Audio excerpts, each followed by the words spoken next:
सांख्य और योग दर्शन दोनों एक दूसरे के पूरक और सहायक दर्शन हैं। दोनों का आपस में घनिष्ठ संबंध है। दोनों किसी न किसी रूप में एक दूसरे से संबंधित हैं। सांख्य दर्शन को पहले जब हम जानने की चेष्टा करते हैं तो हम देखते हैं कि सांख्य दर्शन के जो सिद्धांत हैं वह बहुत ही प्राचीन हैं और इसकी प्राचीनता को देखते हुए हमें ये पता चलता है कि इसके सिद्धांत जो हैं वो श्रुति स्मृति पुराणों से कहीं न कहीं लिए गए हैं, संबंधित हैं, उनमें इनकी झलक देखने को मिलती है। कपिल जो हैं वो सांख्य दर्शन के प्रणेता कहलाते हैं।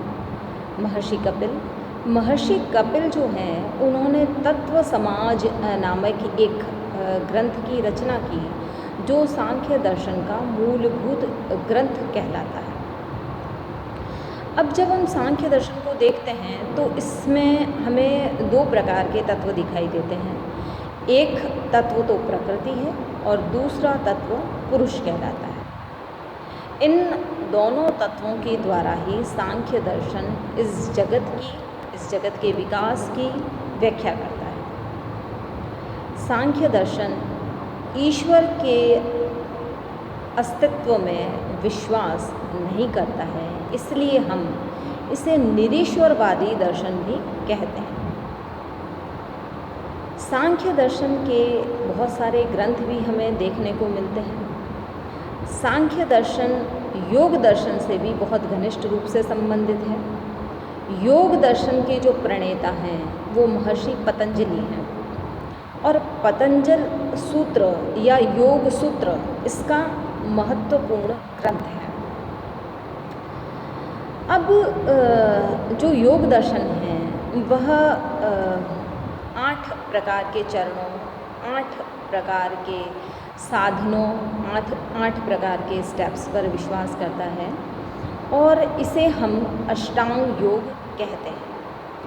एक दृष्टि से देखा जाए तो योग जो है वो साधना के लिए व्यक्ति के चित्त को तैयार करने का एक प्रोसेस है और जब व्यक्ति का चित्त क्लीन हो जाता है, साफ हो जाता है, तो उसे रंगने का काम जो है वह सांख्य दर्शन करता है।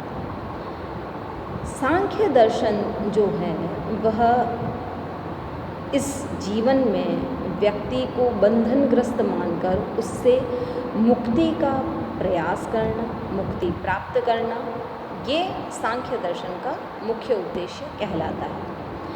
अब मुक्ति प्राप्त करने के लिए चित्त वृत्तियों का निरोध आवश्यक है, विवेक ज्ञान आवश्यक है और उसके लिए योग दर्शन की आवश्यकता पड़ती है। इस प्रकार हम देखते हैं कि सांख्य और योग दर्शन दोनों एक प्रकार से संबंधित हैं। दोनों का अस्तित्व जो है वो एक दूसरे के ऊपर किसी न किसी प्रकार निर्भर है।